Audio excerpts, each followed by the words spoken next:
Vendredi 1er juillet.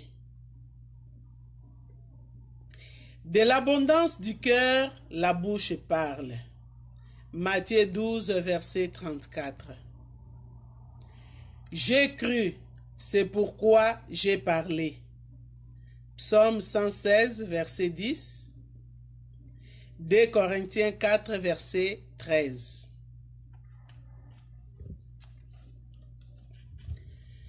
Sur toi, je me repose.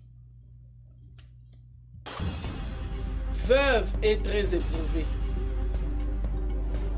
Elle avait pris un commerce pour améliorer sa situation matérielle et aussi pour oublier ses peines.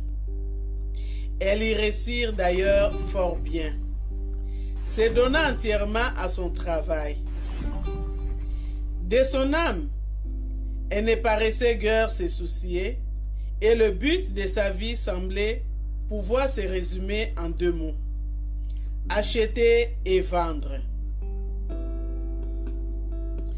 Elle mourut âgée et encore à pleine activité après une courte maladie. Nous fûmes très surpris d'apprendre qu'elle avait demandé qu'en son enterrement, on chante ces cantiques. Sur toi je me repose, ô Jésus mon Sauveur. Faut-il donc autre chose pour un pauvre pécheur? Conduit par ta lumière, gardé par ton amour, vers la maison du Père, marchant de jour en jour. En toi, j'ai la victoire, la paix, la liberté. À toi, je rendrai gloire durant l'éternité. Sur du bonheur qui passe, la source doit tarir. C'est assez de ta grâce pour vivre et pour mourir. Nous nous réjouissons de cette déclaration tardive d'une foi que rien n'est manifesté.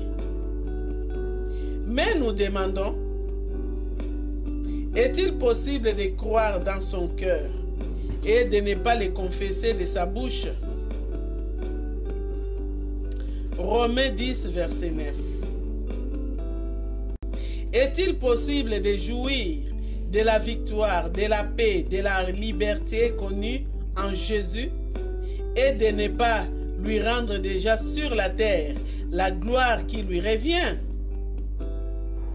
De marcher vers le ciel sans parler de son espérance, de connaître pour soi-même la bonne nouvelle du salut et d'en jouir dans son âme sans en parler à ceux qui l'ignorent ou les méprisent? Nous vous laissons répondre.